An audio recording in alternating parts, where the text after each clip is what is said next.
Fala aí, meus amiguinhos, tudo tranquilo?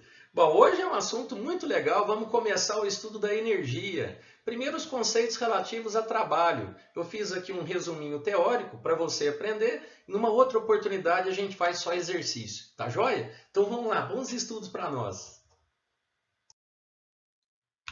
Bom, pessoal, energia é um dos assuntos mais legais, né?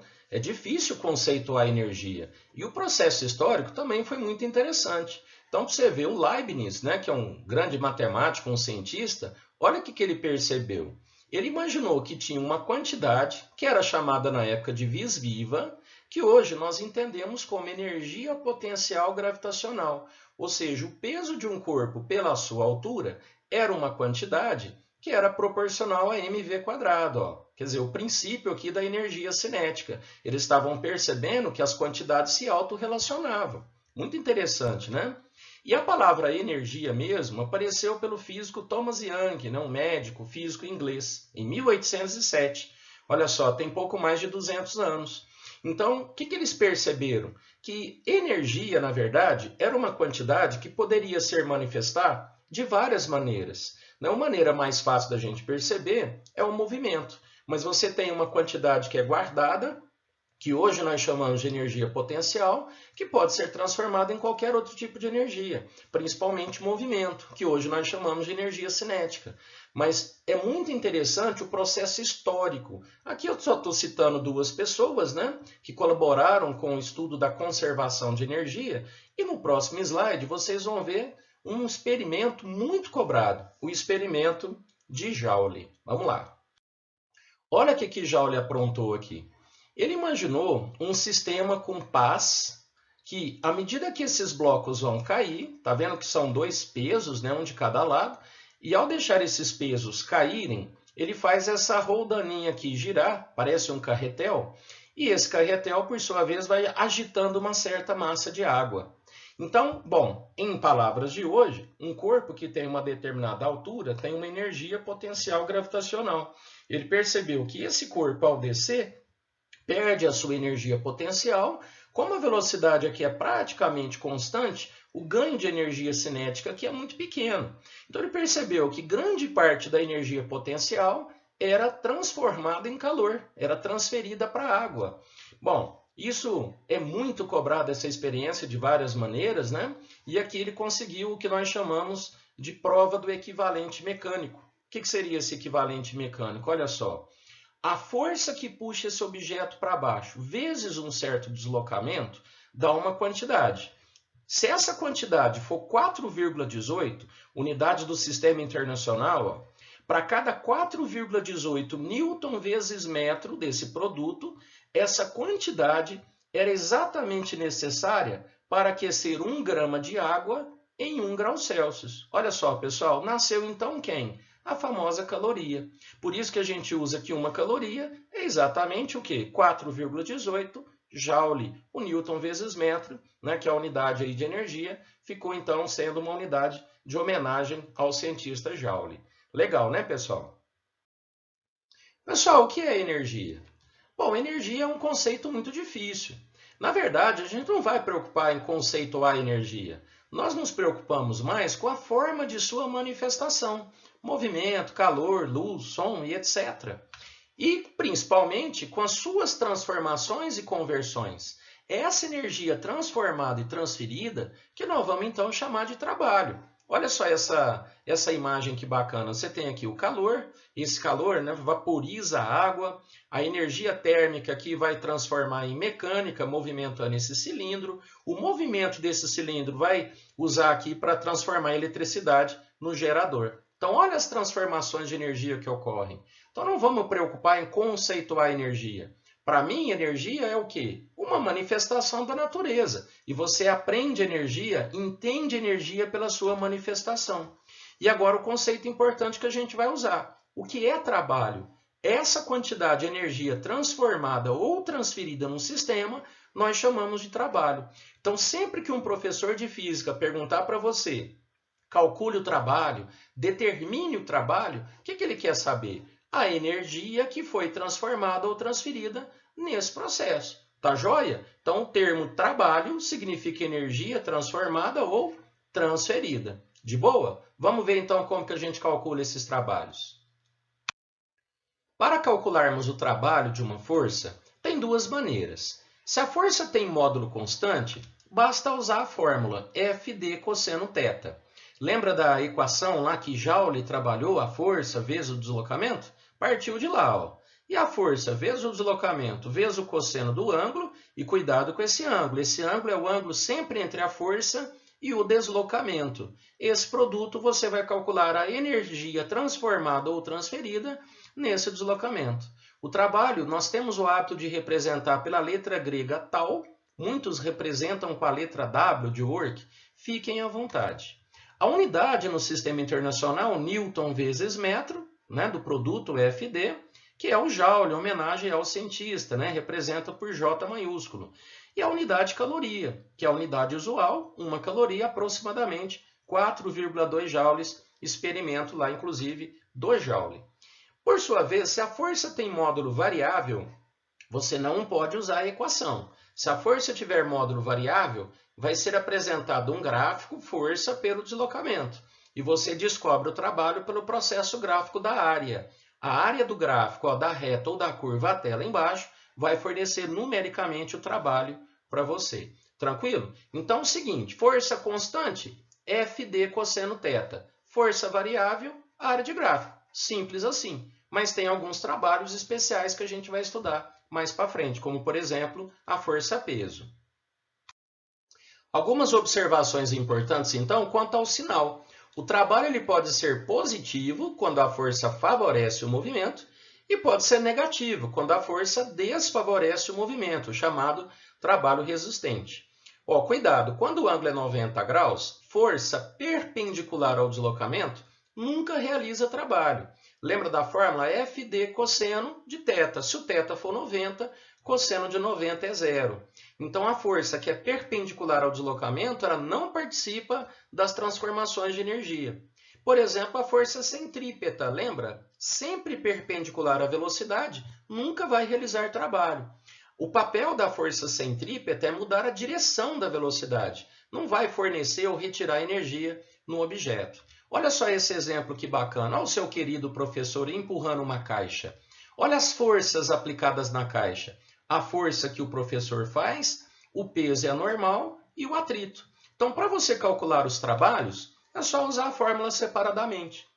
Trabalho da força F, Fd cosseno zero. Olha o ângulo θ, tá aprendendo a usar? Ó? É sempre o ângulo entre a força e o deslocamento. Força para a direita, deslocamento para a direita, 0 grau. Vai ficar apenas Fd, né? Porque o cosseno de zero é 1. Trabalho da força de atrito, vezes o deslocamento, vezes o cosseno de 180, que vai ser negativo, né? Menos 1. Olha só o trabalho do peso. O trabalho do peso é peso vezes o deslocamento, vezes o cosseno de 90. Força perpendicular ao deslocamento, assim como a normal. Então, essas forças não participam nessas transformações de energia. Aqui, apenas a força F, ou seja, a força que eu fiz no bloco, eu forneço uma certa quantidade de energia e o atrito retira, por exemplo, transformando em calor uma certa quantidade. Ok? Pessoal, para a gente calcular o trabalho da força resultante, basta somar todos os trabalhos. Então, tem um desenho legal aqui, ó, um motor puxando um objeto, e eu já marquei todas as forças, a tração, a normal, o peso e a força de atrito. Para a gente calcular o trabalho da tração, tração vezes o deslocamento, vezes o cosseno de zero. Ó, muita atenção para você não usar 30 graus. O ângulo aqui da fórmula é o ângulo entre a força e o deslocamento. A força para cima e o deslocamento também para cima. Por isso, 0 grau. O trabalho do atrito, ó, força de atrito, vezes o deslocamento, vezes o cosseno de 180. Força de atrito para baixo, deslocamento para cima. Trabalho do peso, peso vezes o deslocamento. Olha só o ângulo, ó, 120 graus. Por que cosseno de 120? Veja aqui no desenho, ó, é o ângulo entre o peso para baixo e o deslocamento que está na direção da tração. Então, seria todo esse ângulo aqui, ó, 90 graus mais a inclinação do plano 30 graus, 120. E, por fim, o trabalho da normal, que vai ser zero. A normal, ó, 90 graus com o deslocamento. Quando você soma, você tem o trabalho resultante. Pessoal, é como se você fizesse um saldo de energia. Imagina que você forneça aqui pela tração, o motor forneça 100 joules. O trabalho do atrito, vamos supor que seja 40 joules. E o trabalho do peso, menos 20. Na verdade, o trabalho do atrito também é negativo, né? Então, seria 100 do trabalho da tração, menos 40 do atrito, menos 20 aqui do peso. A hora que você soma, tem um saldo de 40 joules. O que significa esse saldo? Veja bem, o motor forneceu 100 joules para o corpo. Desses 100 joules, 40 joules foi dissipado na forma de calor. E 20 joules foi usado para levantar o objeto. Então, são esses trabalhos aqui, nesse caso, negativo. Ora, então, se você forneceu 100, gastou 40 com calor, gastou 20 para levantar o corpo, está sobrando 40 dessa soma.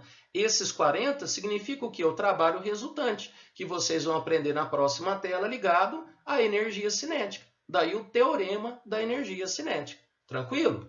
Bom, você também pode calcular o trabalho resultante conhecendo a força resultante, aplicando diretamente a força resultante vezes o deslocamento. Legal? Vamos lembrar então o que é o teorema da energia cinética. Tem uma demonstração fácil, ó, uma demonstração simples, imaginando a força resultante constante. Então você vai fazer que o trabalho é FD cosseno de zero. Eu peguei aqui um caso particular que a força já está na mesma direção e sentido do deslocamento. Por isso que eu coloquei zero, para facilitar a demonstração. Cosseno de zero vale 1. Força resultante, massa vezes aceleração, vezes D. Só que a intenção é fazer aparecer aqui velocidade. E uma das possibilidades é usarmos a equação da cinemática, de Torricelli, ó, lembra? V quadrado, V0 ao quadrado, mais 2A, delta S. Delta S eu chamei de D. Isolei D. V quadrado, menos V0 ao quadrado, sobre 2A. Ó, juntei, apenas peguei o D e coloquei aqui, ó, na equação de cima. E aqui uma novidade, tá vendo? Ó, corta a aceleração. Em muitos problemas, o exercício é demorado de resolver porque você tem que achar a aceleração. Quando você aprende a resolver problemas usando o teorema da energia cinética, você não precisa calcular a aceleração. Então é uma vantagem, o exercício fica mais fácil. E aí o que sobra? Ó, mv quadrado sobre 2 menos mv0 ao quadrado sobre 2, fazendo aqui a distributiva. O termo mv quadrado sobre 2 é a famosa energia cinética, a energia devida ao movimento que o corpo possui. Como aqui é a energia cinética final menos a inicial, nós temos então uma variação de energia cinética. Tranquilo, pessoal? Então, vamos aprender, vamos utilizar bastante esse teorema, ele facilita muito, inclusive nos exercícios de eletricidade. Tá joia? Vamos para o próximo. Pessoal, vamos ver agora como calcular o trabalho do peso e o trabalho da força elástica, que são dois trabalhos especiais. Bom, aqui na primeira imagem você tem aqui o corpo que cai diretamente em queda livre e aqui o corpo vai cair, mas apoiado num plano inclinado. Qual é o trabalho da força-peso? Qual é a energia que vai ser transformada pela presença do peso nesse deslocamento? Então, olha o exemplo número 1, caindo em queda livre. É o peso vezes o deslocamento, vezes o cosseno de zero. Por que zero? Força para baixo, deslocamento para baixo. Cosseno de zero é 1. O deslocamento é o H. Ó. O que sobrou? PH. Mas o que é o peso? MGH. Está lembrando de alguma coisa desse termo? Beleza. Vamos ver o exemplo 2. Ó. Mesma coisa, ó, peso vezes o deslocamento, vezes o cosseno de θ. Veja que agora θ é o ângulo entre a força e o deslocamento. Tranquilo? Que é ao longo do plano. Mas o que é o cosseno de θ? Olha aqui, pessoal, se você pegar esse plano inclinado, apenas as dimensões, o cosseno desse ângulo é o cateto adjacente, que é H, dividido pela hipotenusa, que é D. Então, eu substituí aqui, ó, H sobre D. O que aconteceu com o D? Cancelou. O que sobrou? MGH. Olha que interessante. Então, pessoal, é apenas um exemplo simples, mostrar para vocês que o trabalho da força-peso não depende da trajetória. Eu poderia mostrar outros casos com vários deslocamentos diferentes. Independente da trajetória, o resultado será sempre o mesmo. Esse resultado é muito importante na física. Toda força que realiza trabalho sem depender da trajetória, nós chamamos de força conservativa.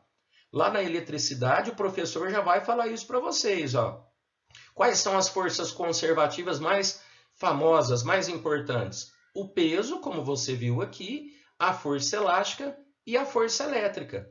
A hora que o professor falar para você, olha, o trabalho da força elétrica não depende da trajetória. Por isso ele vai chamar a força elétrica de força conservativa. Tranquilo? O que significa isso? Esse corpo, ao cair, ele vai transformar uma energia de mgh provavelmente em cinética. E essa energia não depende do jeito que ele vai cair. A mesma coisa que vai fazer a força elétrica ao tirar um elétron de um lugar e levar para outro. A energia necessária para esse processo não vai depender da trajetória, não vai depender do caminho. Tá joia? Então aí, ó, trabalho da força-peso, M vezes G vezes H. Pessoal, temos um sinalzinho, você tem que tomar cuidado, tá? Quando o corpo desce, a força favorece o deslocamento. Então, o trabalho do peso vai ser positivo. Se o corpo estiver subindo, o peso é para baixo e o deslocamento é para cima. Aí a força não favorece o deslocamento. Aí o trabalho vai ser negativo. Tá joia? Então, o sinal aqui é por sua conta. E esse H, na verdade, é uma variação de altura, né? Tranquilo, pessoal? E aí você vai ver que nós vamos chamar essa quantidade, quando ela está armazenada, né, guardada, nós vamos chamar essa quantidade de quê? Energia potencial gravitacional, que é o vis viva lá do comecinho da aula, lá do Leibniz. Tranquilo? Bom, por fim, vamos ao trabalho da força elástica. Olha aí o seu professor querido de novo, ó, com uma velocidade num carrinho de montanha-russa e vai parar numa mola, num dispositivo. Veja que a mola se deformou uma distância d, que é igual a x, e o carrinho no final chegou ao repouso. Então a mola retirou a energia do carrinho. Então a mola, através aqui da força elástica, realizou o trabalho. E como que a gente vai calcular o trabalho? Veja que nesse exemplo a força é variável. Força elástica não é K vezes x? Então, à medida que o corpo vai deformando a mola, o x vai mudando, vai crescendo. Então, eu não posso usar a fórmula f d cosseno. Por isso, eu tenho que usar um gráfico. Eu monto o gráfico da força pelo deslocamento. É um gráfico fácil, gera uma reta. E eu calculo a área desse gráfico, força pelo deslocamento. Olha como é tranquilo, ó. Área do triângulo, base vezes altura sobre 2. Kx, que é a altura, vezes x, dividido por 2. Pronto, você tem aí o trabalho da força elástica, é a fórmula famosa kx² sobre 2. O sinal positivo ou negativo, você tem que olhar na figura.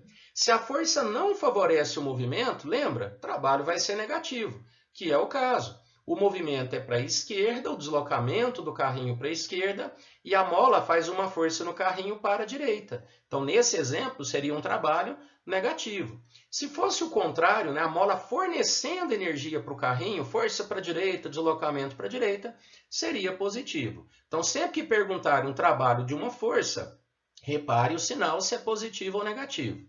E, pessoal, é essa quantidade, ó. Quando armazenada, quando guardada, então vamos chamar de energia potencial elástica, que é assunto da nossa próxima aula. Tranquilo? Bom, pessoal, espero que tenham entendido, revisado os conceitos de trabalho, de energia, e agora é só treinar, fazer exercício. Tá joia? Então, um abração para vocês e bons estudos!